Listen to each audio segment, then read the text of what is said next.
One does not enlighten himself by imagining light figures, but by making the darkness conscious. However, the latter procedure is unpleasant, and therefore not popular. Carl Jung.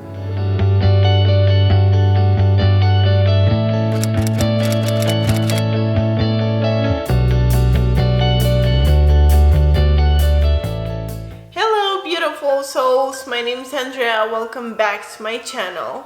Generally, I'm talking here on the channel just about love and light and positive things, but today I'm gonna do the exact opposite. I'm gonna be talking about our dark side, about this part of us that we label as negative and we just don't want to identify with, because we label it as negative or even taboo. And I'm gonna be explaining how the dark demons inside our mind are created. So you're welcome to make yourself comfortable and keep on watching. In today's video, I'm gonna be talking about shadow work, which is basically the work that we do with ourselves when we analyze the actions that we take, or responses or answers, when we question why did we say a certain thing and why did we feel a certain way about something. So it's something that we all do, and maybe we're not aware that this is what we're doing, or we're just not aware that it has a name. So the shadow refers to the dark aspects, the negative aspects of our personality, the hidden aspects of our personality. And if you haven't seen my last video where I was talking about the ego, I'm gonna link it up here, and I recommend you see that one first, because it's gonna help you understand this video so much better. So I was saying in the last video that our ego is formed basically in two ways, which are either by our natural development or by social conditioning. So when we first start to develop our personality as human beings, we start to be aware of the how things work around us, not just by others but by ourselves as well, or simply because we were conditioned to consider them as being negative, shameful, or taboo. And here also come in those experiences that we consider traumatizing or that we consider embarrassing, and so our mind treats them as if they didn't exist and try to ignore them as much as possible. And it eventually gets to a point when we just stop identifying with those traits and they become unconscious. And so all those things that I mentioned before that we filtered through society's perspective come together in a box that we push deep down in our subconscious mind until we completely stop identifying with them and we become completely unconscious to the fact that we have a wound somewhere. And this is what becomes the dark side of our personality. And even though these are things that we are completely not aware of, they do affect our life so much, and the way we see things, the way we think, and it basically distorts the way we see our reality. And if this side of us does not come eventually to light, which is if we do not become conscious of these traits, they can become extremely toxic, both for us and for those around us, because our shadow side can take control over us because we're not being aware of it, which can create self-destructive habits and illusory limiting beliefs.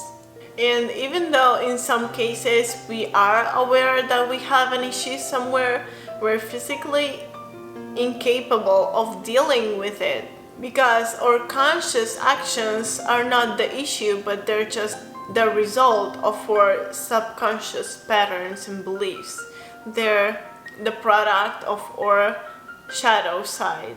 So until we finally become aware of our shadow side and integrate it into our daily lives, we're not going to be able to consciously control our behavior or thoughts or actions or impulses and so on.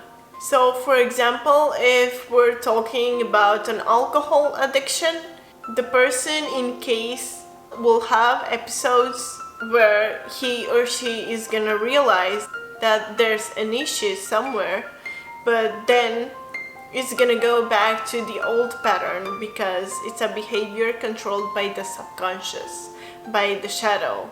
And even if, let's say, that person gives up alcohol, it's most probably gonna find another addiction to cuddle with, because that addiction makes him or her feel comfortable about himself and about avoiding those thoughts that they're trying to run away from.